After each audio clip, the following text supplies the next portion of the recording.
नमस्कार बच्चों, एडी पाठशाला यूट्यूब चैनल पर आप लोगों का स्वागत है। जैसा कि आप लोग जानते हैं कि मेरा जो ये चैनल है इसमें मैं आप लोगों को एनसीईआरटी, जैक बोर्ड,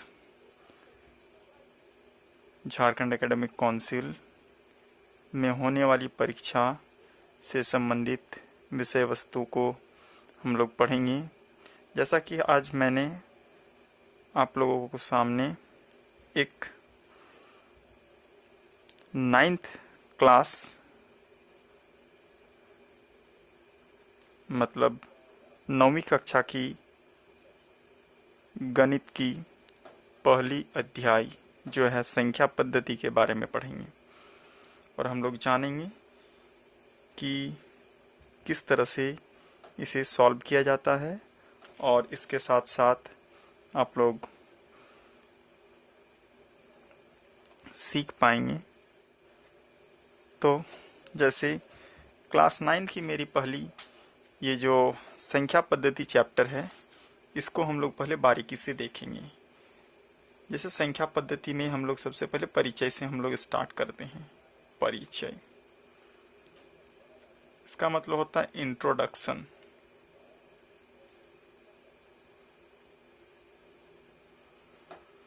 इंट्रोडक्शन में हम जैसे कि मेरा पहला चैप्टर क्या है, संख्या पद्धति। संख्या पद्धति और हाँ, मैं जैसे कि कह रहा था कि क्लास 9 का मैथ का जो चैप्टर है अध्याय 1 को हम सॉल्व करेंगे। तो ऐसे तो हम सारा वीडियो तो बना के अपलोड नहीं कर सकते हैं। सो एग्ज़ाम में जो जो सारा इम्पोर्टेंट चैप्टर होती है उन सब को मैं ज़रूर से ज़रूर सॉल्व करके आप लोगों के बीच में शेयर करूँगा। तो जैसे संख्या पद्धति इसको हम लोग इन इंग्लिश नंबर सिस्टम बोलते हैं। Number system. तो सबसे पहले ये बताइए कि नंबर सिस्टम क्या होता है। जैसे कोई भी चीज़ हम लोग किसी भी घर में ही रहते हैं तो कोई एक सिस्टम के द्वारा हम लोग घर में किसी भी प्रकार के चीज़ों को करते हैं, या फिर चाहे वो दुकान हो या फिर घर में खाना खाने का समय हो, तो एक सिस्टमेटिक ढंग होता है। तो उसी को संख्या को हम लोग को सिस्टमेटिक ढंग से सीखने वाला को ही हम लोग क्या बोलते हैं, संख्या पद्धति बोलते हैं। जैसे कि सबसे पहले हम लोग देखते हैं नंबर लाइन, संख्या रेखा। तो जैसे कि आप लोग तो जानते ही होंगे, क्लास 8 में पढ़े भी होंगे। तो संख्या रेखा क्या होता है। तो संख्या रेखा में एक प्रकार की रेखा होती है जिसमें बीच में कहीं पर 0 होती है और राइट साइड में 1 2 3 4, फिर लेफ्ट साइड में जैसे -1 -2 -3 ये सारा सब होता है। तो 0 से इधर जितना भी सारा जाता है सब क्या जाता है ना, माइनस में जाता है, और 0 के इधर जितना भी जाएगा सब ये सब क्या जाएगा ना, प्लस में जाएगा। माइनस वाला संख्या को हम लोग बोलते हैं ऋणात्मक। क्या बोलते हैं, ऋणात्मक। और प्लस वाला सबको बोलते हैं धनात्मक। एक क्या होता है ऋणात्मक और दूसरा होता है धनात्मक। दो प्रकार की संख्या होती है संख्या रेखा के अंदर। जैसे कि 0 जो है, 0 के दाहिने साइड में क्या होता है, हमारा धनात्मक संख्या जाता है, और 0 के बाएं साइड में क्या होता है न, ऋणात्मक संख्या होती है। तो चलिए हम चैप्टर को सबसे पहले परिचय के बारे में जानते हैं। तो जैसा कि आप लोग जानते हैं या फिर नहीं जानते तो पर भी हम बता दे रहे हैं। जैसे सबसे पहले आता है पूर्ण संख्या। ये क्या होता है पूर्ण संख्या, इसको हम लोग पूर्ण संख्या को बोलते हैं होल नंबर। तो पूर्ण संख्या वैसी संख्या जो 0 से शुरू होता है कहाँ से स्टार्ट होगा ना, 0 से। तो जैसे 0, 1, 2, 3, 4, ये सारा सब हम लोग क्या कहते हैं, इन सब संख्या को पूर्ण संख्या कहते हैं। अब अगला आते हैं, जैसे नेक्स्ट क्या है हमारा, जैसे हम लोग बात करते हैं पूर्णांक। ऐसे तो और भी कहीं क्या होता है कि डिफाइन करके आपको नहीं समझाया जाता है, लेकिन मैं आप लोगों को डिफाइन करके समझाऊंगा। जैसे पूर्णांक को हम लोग बोलते हैं क्या, पूर्ण और प्लस अंक। पूर्णांक को अगर संधि विच्छेद करें तो क्या होता है ना, पूर्ण प्लस अंक। पूर्ण मतलब होता है पूरा, और अंक मतलब होता है संख्या। तो पूरा संख्या को हम लोग क्या कहते हैं, पूर्णांक कहते हैं। तो पूर्णांक में या फिर वो जैसे माइनस में भी हो सकता है और वो प्लस में भी हो सकता है ना। अब हम लोग आते हैं क्या, परिमेय संख्या। कौन सा संख्या, परिमेय संख्या। तो परिमेय संख्या में जैसे कि जिसको हम लोग बोलते हैं rational number. Rational number, rational number जैसे कि वैसी संख्या जो p बाई क्यू के रूप में रहता है। कैसी न, p बाई क्यू, जैसे 1/2, 3/4, 6/9, इस टाइप के जो संख्या जो होते हैं, ये सारा सब कौन सा संख्या कहलाता है, परिमेय संख्या कहलाता है। चलिए तब हम लोग आगे चलते हैं।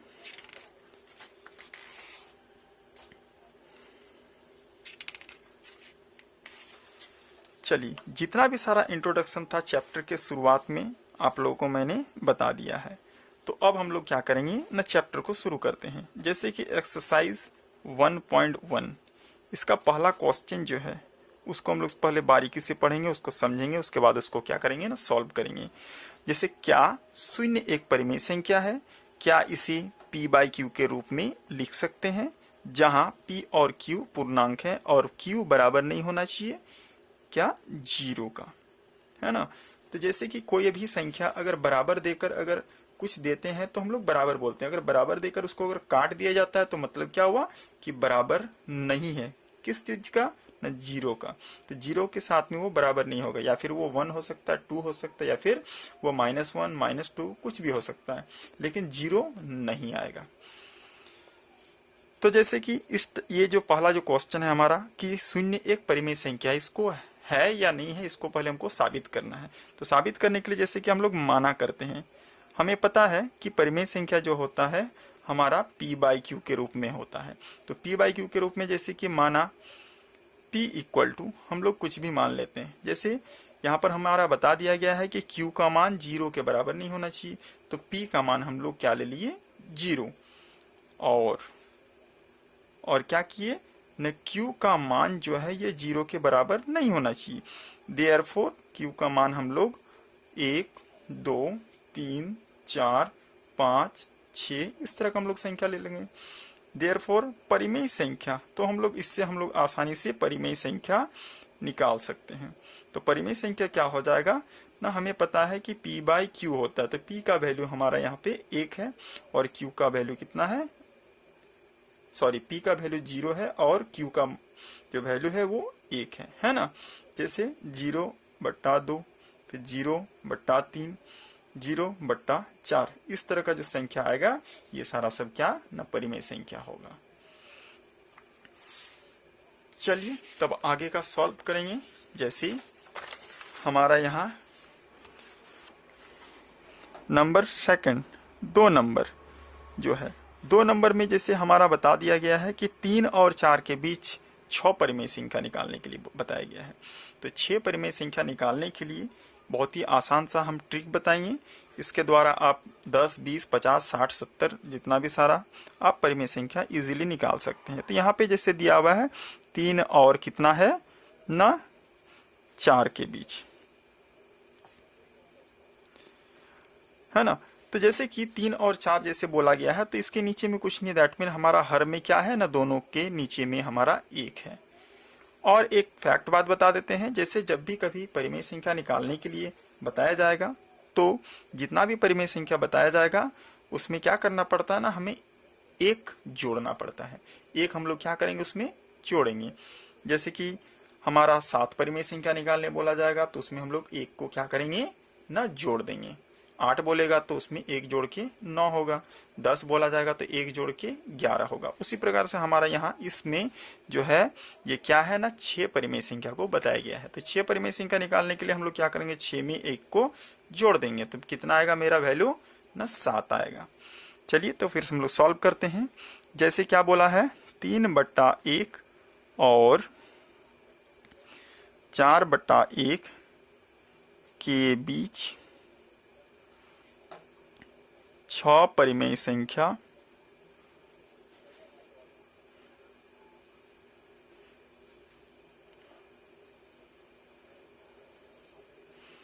निकालने के लिए क्या करते हैं, 6 में हम लोग एक जोड़ दिए तो कितना मिला हमारा, 7 मिला।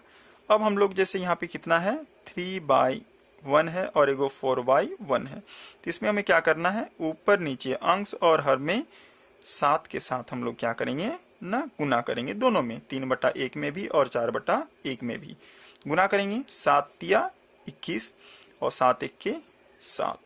फिर यहाँ पे 7 4 28 और 7 1 7।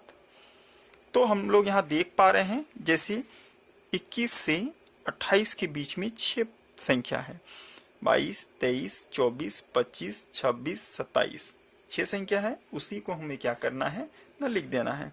इसलिए हम लोग क्या लिखेंगे, 3/1 और 4/1 के बीच 6 परिमेय संख्या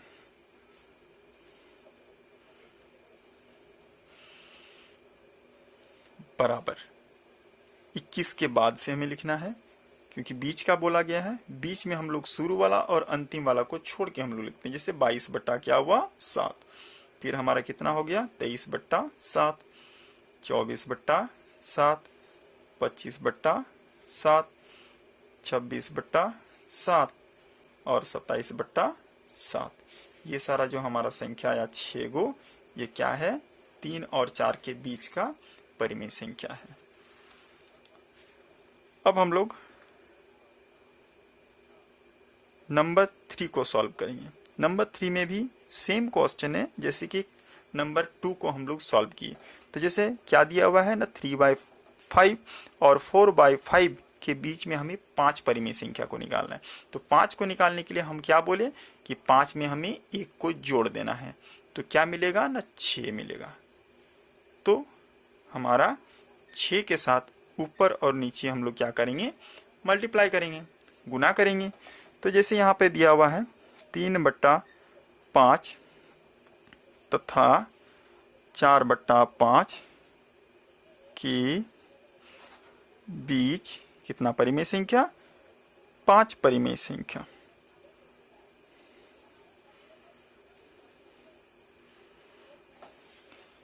निकालने के लिए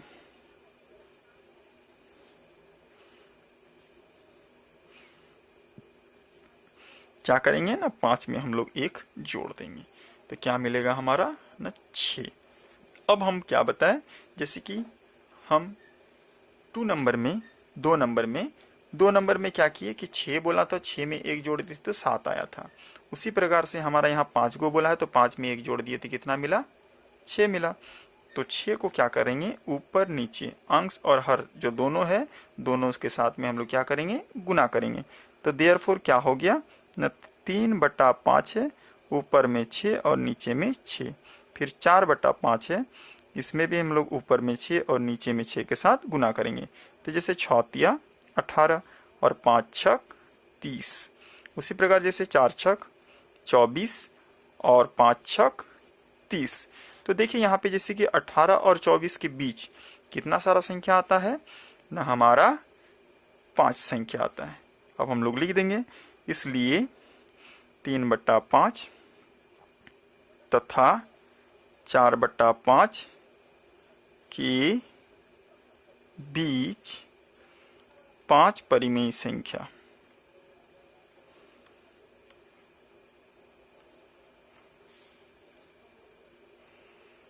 बराबर क्या क्या आया, 19/30, 20/30, 21/30, 22/30 और 23/30।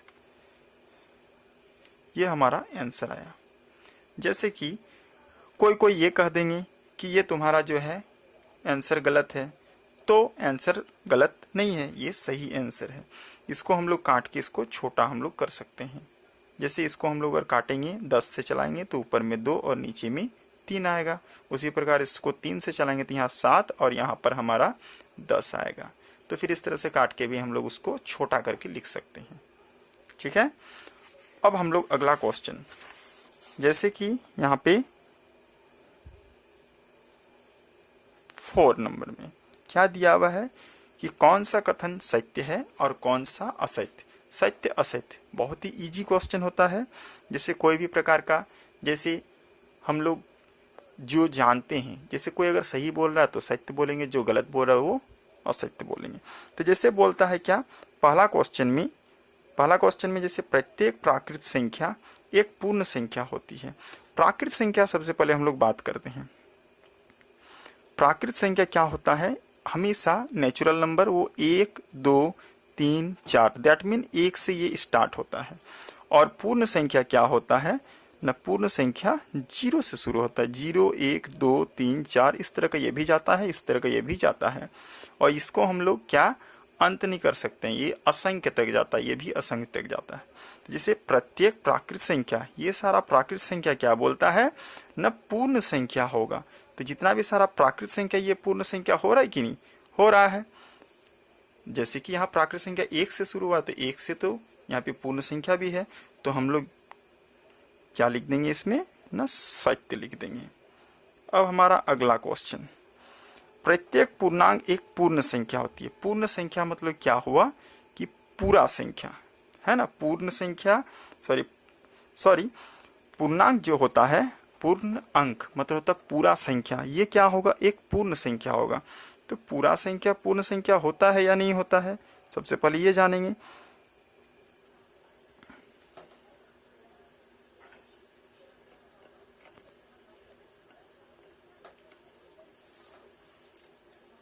तो अब जैसे अगला क्वेश्चन हम बोले कि प्रत्येक पूर्णांक एक पूर्ण संख्या होती है। तो पूर्णांक दैट मीन होता है पूरा अंक। पूरा अंक पूर्ण संख्या हो सकता है या नहीं हो सकता है। तो पूरा अगर संख्या होगा तो वो पूर्ण संख्या नहीं, संभव नहीं है, क्योंकि उसमें 0 जो है नहीं आता है। ठीक है, तो ये हमारा क्या हो जाएगा, असत्य हो जाएगा। इसी प्रकार से जैसे 3 में क्या बोलता है, प्रत्येक परिमेय संख्या एक पूर्ण संख्या होती है। परिमेय संख्या वो क्या होगा न, पूर्ण संख्या होगा। ये भी हमारा क्या गलत ही बोल रहा है। क्यों, क्योंकि परिमेय संख्या कभी भी पूरा संख्या नहीं होता है। ठीक है, तो जैसे कि हम यहाँ पे आप लोगों को एक्सरसाइज 1.1 क्लास 9th का सॉल्व मैंने किया। इस तरह से और भी सारे वीडियो जो कि क्लास 9th का, वो मैं डेली आप लोगों को अपडेट करता रहूँगा। आप लोग अगर मेरे चैनल में नहीं हैं तो चैनल को आकर पहले सब्सक्राइब करें, फिर बेल आइकन को ज़रूर दबाएं, ताकि मैं जब भी कोई वीडियो अपलोड करूं क्लास 9th की तो उसकी नोटिफिकेशन आप तक पहुंचे। धन्यवाद।